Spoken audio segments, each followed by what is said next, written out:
இனிமேல் யாராவது ஒரு எதிர்க்கட்சி தலைவரோ இல்ல முன்னாள் ஜனாதிபதிகள் கைது செய்யப்பட்டாலோ அனுரகுமாரவனுடைய அரசாங்கத்துக்கு எதிராக பாரிய ஒரு நடவடிக்கை முன்னெடுக்கப்படும் என்று ரணில் விக்ரமசிங்க ஒரு பகிரங்கமான எச்சரிக்கை விடுத்திருக்கிறார். அது மட்டும் இல்லாம மீளவும் இந்த ஆட்சி அதிகாரத்தை கைப்பற்றத்துக்கு சகல எதிர்க்கட்சிகளுக்கும் ஒரு புதிய திட்டத்தையும் அறிமுகப்படுத்தியிருக்கிறார். அதே போல மண்டைதீவு கிரிக்கெட் காணிகளிலிருந்து துப்பாக்கி ரவைகள் மீட்கப்பட்டிருக்குது.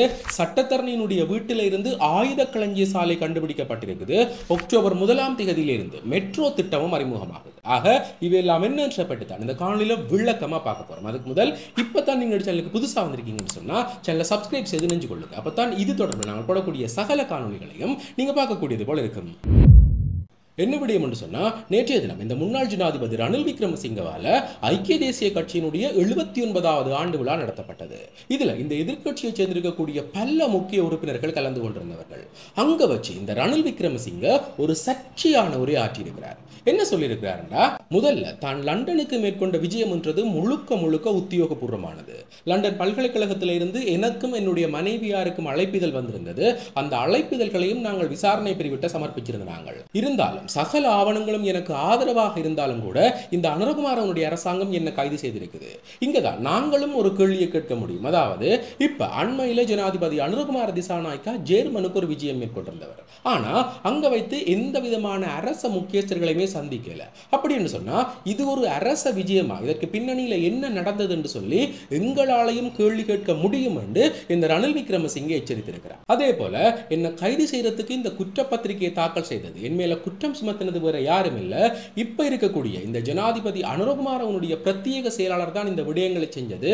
அதுவும் எனக்கு தெரியும். இதை விட பல உண்மைகள் எனக்கு தெரியும். ஆனா இப்ப நான் அதை எதுவுமே சொல்ல போறதில்லை. அதை சொல்றதுக்கு ஒரு நேரம் வரும் என்று சொல்லியும், அது மட்டும் இல்லாம அந்த லண்டன் பல்கலைக்கழகத்தில் இருந்து எனக்கு அழைப்பிதழ் கிடைத்திருக்காட்டிக்கும் கூட நான் அந்த நேரத்தில் லண்டன்ல தான் இருந்திருப்பேன். ஏனென்று சொன்னா அது நான் மேற்கொண்ட ஒரு உத்தியோகபூர்வ விஜயம் என்றும் சொல்லி இருக்கிறார். அதே போல நான் கைது செய்யப்பட்டிருந்த நேரத்தில் முன்னாள் ஜனாதிபதி மஹிந்த ராஜபக்சவில் தொடங்கி கோட்டாபாய ராஜபக்ச, சந்திரிகா குமாரதுங்க, மைத்ரிபால ஸ்ரீசேன என்று சொல்லி அனைவருமே என்ன நலன் விசாரித்தவர்கள். இதுல மஹிந்த ராஜபக்ச, சஜித் பிரேமதாச, மைத்ரிபால ஸ்ரீசேன எல்லாமே என்னுடைய அரசியல் எதிரிகளாக இருந்தாலும் கூட என்ன நேரில் வந்து சந்திச்சிருந்தவர்கள். இப்படி என்னுடைய கைது என்றது ஒட்டுமொத்த எதிர்க்கட்சிகளுடைய கூட்டுணைவுக்கு வழிவகுத்திருக்குது.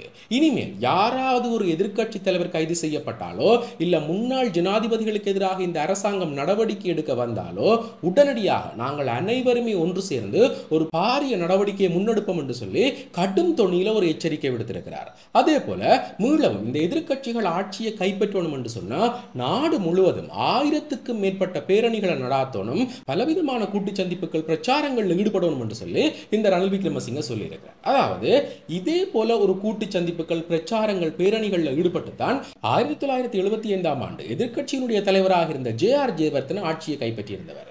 அதே போல நாங்களும் ஒரு கூட்டு சந்திப்புகளையும் பேரணிகளையும் நடாத்தித்தான் அடுத்த முறை ஆட்சியை கைப்பற்ற முடியும் என்று சொல்லி இந்த ரணில் விக்ரமசிங்க புதிய ஒரு வியூகத்தையும் வழிவகுத்திருக்கிறார். இது இன்றைக்கு மிகப்பெரிய சர்ச்சைகளை ஏற்படுத்தியிருக்குது. ஏனென்று சொன்னா இதே போல ஒரு விடயத்தை தான் கடந்த 5 நாட்களுக்கு முன்னுக்கு இந்த முன்னாள் ஜனாதிபதி மஹிந்த ராஜபக்சவும் சொல்லியிருந்தவர். அதாவது இந்த நாட்டில் ஒட்டுமொத்தமாக ஒரு புதிய மஹிந்த சூறாவளி வீசப்போகுது, இதற்காக அனைத்து இளைஞர்களுமே தயாராக வேண்டும், ஜனநாயக ரீதியில் நின்று போராட வேண்டும் என்று சொல்லி ஒரு பகிரங்கமான அழைப்பை இந்த முன்னாள் ஜனாதிபதி மஹிந்த ராஜபக்சவும் எடுத்திருந்தவர். அதற்கு பிறகு இப்ப ரணில் விக்ரமசிங்கவும் அதே போல ஒரு தொனியில பேசியிருக்கிறார். உண்மையிலேயே இது இன்றைக்கு பலத்த விமர்சனங்களை உருவாக்கி இருக்குது. ஏனென்று சொன்னா இப்படி ரணில் விக்ரமசிங்க யாராவது கைது செய்யப்பட்டாலோ அவர்களுக்கு எதிராக நடவடிக்கை எடுத்தாலோ இந்த எதிர்க்கட்சிகள் ஒன்று சேர்ந்து தடுக்கும் என்று கூறுறது சட்டத்துக்கு முரணானது. அப்படியான எந்த நடவடிக்கைகளையுமே முன்னெடுக்க முடியாது. ஏனென்று சொன்னா சட்ட ரீதியாக ஒருவர் கைது செய்யும் போது அதற்கு எதிர்க்கட்சிகள் சேர்ந்து ஒரு குழப்ப நிலையை உருவாக்கும் என்று சொல்லி எச்சரிக்கிறது எந்த விதத்தில் நியாயம்? இதற்கு எதிராகவே ரணில் விக்ரமசிங்க மேல நடவடிக்கை எடுக்கணும் என்று சொல்லி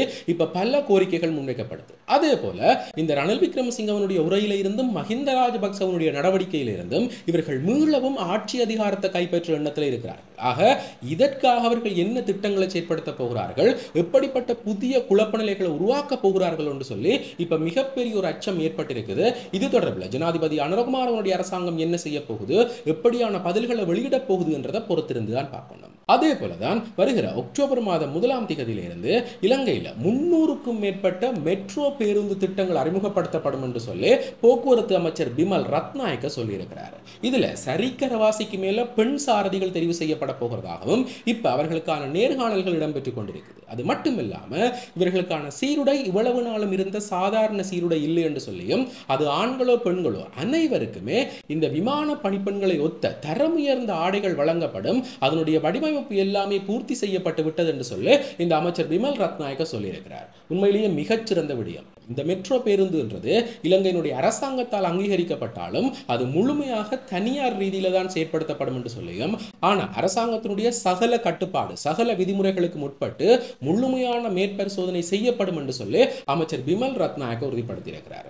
அதே போலதான் நேற்றைய தினம் இந்த மண்டைதீவு துடுப்பாட்ட காணிக்காக ஒதுக்கப்பட்டிருந்த அந்த இடத்தை துப்புரவு செய்யும் போது அங்கே இருந்து T-56 ரக துப்பாக்கி ரவைகள் மீட்கப்பட்டிருக்குது. 2 குவளைகள் அடித்தபடியும் பல இடங்களில் சிதறி கிடந்தபடியும் இந்த துப்பாக்கி ரவைகள் கண்டெடுக்கப்பட்டிருக்குது. இது இன்றைக்கு பல இணையதளங்களில் தலைப்புச் செய்திகளாக இடம் பிடித்திருக்குது. ஏனென்று சொன்னா ஏற்கனவே ஒரு 2 நாட்களுக்கு முன்னுக்கு தான் இந்த மண்டைதீவு காணி தொடர்பில் விசாரணை நடத்தணும் என்று சொல்லி ஒரு பொது அமைப்பால கோரிக்கை விடுக்கப்பட்டிருந்தது. இந்த மண்டைதீவுக்குள்ள வைத்து ஆலய காணியினுடைய கிணற்றுக்குள்ள பலர் சுட்டுக் கொல்லப்பட்டவர்கள் என்று சொல்லியும், அதே போல இன்னும் 2 கிணறுக்குள்ள பல பேருடைய உடலங்கள் இருக்கிறதாகவும் இது தொடர்பில் ஒரு அகழ்வு நடவடிக்கை வேணும் என்று சொல்லி ஒரு கண்கண்ட சாட்சி வாக்குமூலம் அளிச்சிருந்தவர். அதை வச்சுக்கொண்டு நீதிமன்றத்தில் வழக்கு தாக்கல் செய்யப்பட்டு இப்ப அந்த வழக்கு யாழ்ப்பாணம் குற்றத்தடுப்பு பிரிவுட்ட கையளிக்கப்பட்டிருக்குது. இது தொடர்பில் விசாரணைகள் ஆரம்பிக்கப்பட்டு கொண்டிருக்கதான் நேற்றைய தினம் இந்த துப்பாக்கி ரவைகள் மீட்கப்பட்டிருக்குது. இதால இந்த மண்டைதீவு பிரதேசத்தில் முழுமையான பரிசோதனைகள் முன்னெடுக்கப்படுமா, அப்படி இந்த அகழ்வு திட்டங்கள் ஆரம்பிக்கப்பட்டா இப்ப இந்த கட்டுமான வேலை திட்டங்கள் தொடங்கப்பட்டிருக்கிற இந்த துடுப்பாட்ட மைதானத்தினுடைய நிலை என்ன ஆக போகுது என்று சொல்லி பலதரப்பட்ட விமர்சனங்கள் பலதரப்பட்ட கேள்விகள் முன்வைக்கப்பட்டுக் கொண்டிருக்குது. அதே போலதான் நேற்றைய தினம் ஒரு சட்டத்தரணியினுடைய வீட்டில் இருந்து ஒரு ஆயுத களஞ்சிய சாலை கண்டுபிடிக்கப்பட்டிருக்குது. ரத்னபுரி பகுதியில் ஒரு 72 வயதான சட்டத்தரணி மரணம் அடைஞ்சதை தொடர்ந்து அது சார்ந்த விசாரணைகளை முன்னெடுக்க போட்ட போலீசார் அவருடைய வீட்டை பரிசோதனை செய்ய அங்க இருந்து பல வகையான ஆயுதங்கள் கண்டுபிடிக்கப்பட்டிருக்குது. கிட்டத்தட்ட 12க்கும் மேற்பட்ட பிஸ்டல்கள், ஒரு ரிப்பீட்டர் ரக துப்பாக்கி, 11 பெரல்கள், 2 சிறிய துப்பாக்கிகள், 440க்கும் மேற்பட்ட தோட்டாக்கள் என்று சொல்லி இதை விட பல துப்பாக்கியினுடைய பாகங்கள் எல்லாமே கண்டுபிடிக்கப்பட்டிருக்குது. இந்த துப்பாக்கிகள் எல்லாமே யாருக்கு வழங்கப்பட்டது, இவருக்கு யாரால வழங்கப்பட்டது என்று சொல்லி இப்ப பல வகையான விசாரணைகள் ஆரம்பிக்கப்பட்டிருக்குது. இவருக்கு அக்கம் பக்கத்தில் இருக்கக்கூடிய மிக முக்கியமான நபர்கள், இவரோட யாராவது இந்த போதைப் பொருள் வர்த்தகர்கள் தொடர்பு வச்சிருந்தாரா, அதே நேரம் இவர் எந்தெந்த வழக்கு விசாரணைகளுக்கு எல்லாம் நீதிமன்றத்தில் முன்னிலையாக இருக்கிறார், இதால இவருக்கு எப்படிப்பட்ட தொடர்புகள் ஏற்பட்டிருக்குது என்று சொல்லி பல வகையான விசாரணைகள் முன்னெடுக்கப்படுது. உண்மையிலேயே மிக மிக ஆபத்தான விடயம். ஏனென்று சொன்னா இந்த போதைப் பொருள் கும்பலுக்கும் இந்த துப்பாக்கி தூட்டுதாரிகளுக்கு எல்லாருக்குமே இலங்கையினுடைய போலீஸ் தரப்புல இருந்து, இலங்கையினுடைய ராணுவ தரப்புல இருந்து, சட்டத்தரணிகளுடைய தரப்புல இருந்து கூட ஆதரவு வழங்கப்பட்டிருக்குது. இது சார்ந்து ஒரு முழுமையான விசாரணை ஆரம்பிக்கப்பட்டிருக்குது. யார் யாரெல்லாம் சிக்க போகிறார்கள், என்ன நடக்க போகுது என்றதை பொறுத்திருந்து தான் பார்க்கணும். ஆக இந்த விடயங்கள் சார்ந்து மிக முக்கியமாக இப்ப முன்னாள் ஜனாதிபதி ரணில் விக்ரமசிங்கவால் ஆரம்பிக்கப்பட்டிருக்கக்கூடிய இந்த 1000 பேரணிகள் திட்டத்தை பற்றி நீங்கள் என்ன நினைக்கிறீர்கள்? இந்த பேரணிகள் செயற்படுத்தப்பட்டாலோ இல்ல இவர்கள் சொல்கிறது போல இந்த நாடு முழுவதும் கூட்டங்கள் பிரச்சாரங்களை மேற்கொண்டா கூட இவர்களால இந்த ஆட்சி அதிகாரத்தை கைப்பற்ற முடியுமா? இது தொடர்பில் ஜனாதிபதி அனுரகுமாரவனுடைய அரசாங்கம் இப்படியான ஒரு நடவடிக்கையை முன்னெடுக்கணும். மீளவும் இந்த ரணில் தரப்பாக இருக்கட்டும் இல்ல மஹிந்த தரப்பாக இருக்கட்டும், இது ஆட்சிக்கு வர்றது இலங்கையில எப்படிப்பட்ட ஆபத்துக்களை ஏற்படுத்தும் என்பது தொடர்பில் உங்களுடைய கருத்துக்கள் என்ன, நீங்கள் என்ன நினைக்கிறீர்கள் என்றதை மறக்காம கமெண்ட்ஸ்ல சொல்லுங்க. இதே போல மேலும் ஒரு முக்கியமான பிரயோசனமான தகவலோட இன்னும் ஒரு காணொளியில் சந்திக்கிறேன். நன்றி.